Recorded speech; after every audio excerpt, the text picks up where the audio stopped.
मित्रों नमस्कार। मैं Bajrangbali Upadhyay advocate, civil court Gorakhpur. दोस्तों, वैवाहिक विवाद के मामलों में यदि पत्नी ने पति के खिलाफ कोई एफआईआर दर्ज करवा दी है तो उसे कब और कैसे खारिज या क्वैश करवाया जा सकता है, इसी बारे में माननीय बॉम्बे हाई कोर्ट ने एक महत्वपूर्ण निर्णय दिया है जिसे आपको अवश्य ही जानना चाहिए। मेरे इस यूट्यूब चैनल पर होती हैं कानून की बातें, इसलिए इसे सब्सक्राइब अवश्य कर लें। तो अक्सर शादी के बाद जब पति पत्नी के बीच में आपस में वैचारिक मतभेद होने लगते हैं और पत्नी के दुर्व्यवहार के कारण या किसी अन्य कारण से पति डिवोर्स का मुकदमा कर देता है, तो पत्नी बौखलाकर काउंटर ब्लास्ट करते हुए उस डिवोर्स केस में अपना पक्ष कोर्ट के सामने रखने के बजाय बदले की भावना से अनाप शनाप एफआईआर दर्ज करवा देती है। ऐसे एफआईआर के मामलों में कोर्ट द्वारा सबसे पहले इसी पॉइंट पर विचार किया जाता है कि यदि पत्नी को वाकई कोई ऐसी परेशानी थी तो उसने पहले क्यों नहीं एफआईआर दर्ज करवाई। आखिर डिवोर्स का केस फाइल होने के बाद ही क्यों एफआईआर की ज़रूरत महसूस हुई। तब ऐसी दशा में उस एफआईआर के औचित्य को उचित तरीके से कोर्ट में एक्सप्लेन करना कठिन हो जाता है।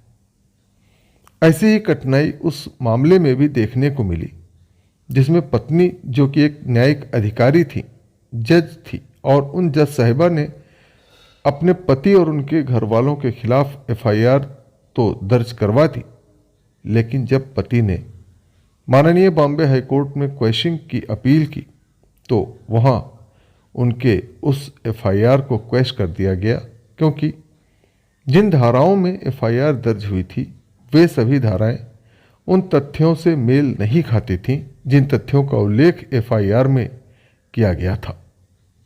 जैसे कि पत्नी ने आरोप लगाया था कि पति अपने भाई के साथ उनके चैम्बर में आया और उन्हें आपसी सहमति से बनाए गए डिवोर्स पेपर पर जबरन साइन करने के लिए डराने धमकाने लगे और उन्हें अपने सरकारी कार्य करने में बाधा पहुंचाई, जबकि उस दिन दिनांक 7 जून 2023 को उन्होंने डाइस पर अपने सभी कार्य सुचारू रूप से किए थे। इसी प्रकार उनका ये आरोप भी गलत साबित हुआ कि उन्हें रॉन्गफुल कन्फाइनमेंट यानी सदोष प्रतिरोध में रखा गया, यानी उन्हें गलत तरीके से चैम्बर में रोका गया, जबकि वे चैम्बर से निकलकर डाइस पर गई थीं और अपने कार्यों को संपादित भी किया था। इस प्रकार बॉम्बे हाई कोर्ट ने दिनांक 9 फरवरी 2024 को न्यायिक अधिकारी द्वारा उनके पति और ससुराल वालों के खिलाफ क्रूरता और अन्य अपराधों के आरोप में दर्ज एफआईआर को रद्द कर दिया और कहा कि एफआईआर दंपति के बीच वैवाहिक विवाद का प्रतिवाद है।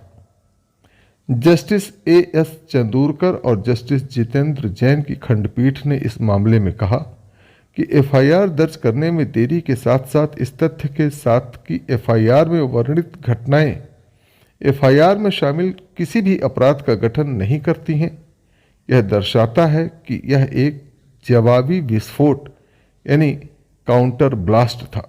एफआईआर 9 जुलाई 2023 को दर्ज की गई थी, जो लगभग 1 महीने बाद की है। मामले की गंभीरता के कारण और जैसा कि घटना कार्यस्थल पर हुई थी, प्रतिवादी नंबर 2 पत्नी ने रिपोर्ट देने से परहेज किया।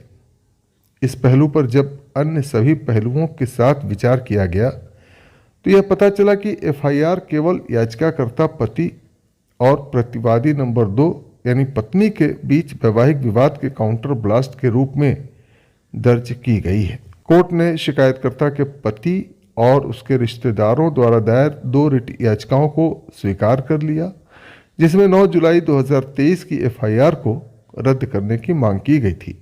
इस मामले में दोनों ने फरवरी 2018 में एक वैवाहिक वेबसाइट के माध्यम से मिलने के बाद शादी की थी।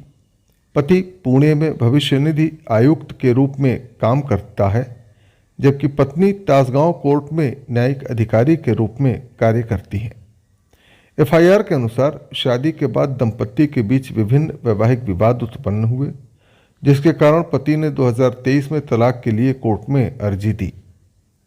एफआईआर में शिकायतकर्ता पत्नी ने आरोप लगाया कि 7 जून 2023 की सुबह पति और उसके भाई ने उसके न्यायिक कक्षों में प्रवेश किया और उस पर आपसी सहमति से तलाक के कागजात पर हस्ताक्षर करने का दबाव डाला।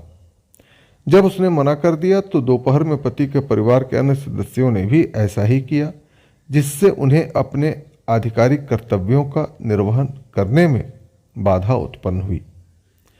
आईपीसी की धारा 186 जो लोक सेवक के सार्वजनिक कार्यों के निर्वहन में बाधा डालने से संबंधित है, धारा 342 यानी गलत तरीके से किसी व्यक्ति को कैद करने की सजा रॉन्गफुल कन्फाइनमेंट होती है।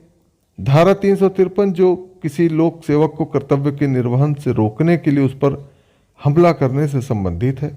धारा 498A यानी पति या उसके रिश्तेदार द्वारा पत्नी के साथ क्रूरता और धारा 506 यानी आपराधिक धमकी से संबंधित अपराध के आरोपों में एफआईआर दर्ज की गई थी। इस एफआईआर को क्वैश करवाने के लिए पति और उसके रिश्तेदारों ने माननीय उच्च न्यायालय का दरवाजा खटखटाया था। माननीय कोर्ट ने कहा कि एफआईआर में वर्णित घटनाएं कथित अपराधों के गठन के मानदंडों को पूरा नहीं करती हैं, क्योंकि सुबह के सत्र में हुई घटना एक न्यायिक अधिकारी पत्नी को उसके सार्वजनिक कार्यक्रमों में बाधा डालने के समान नहीं है। शिकायतकर्ता पत्नी खुद दोपहर के सत्र में डायस से उठी जब उनके चपरासी ने उन्हें उनके चैम्बर से रिश्तेदारों की उपस्थिति के बारे में सूचित किया।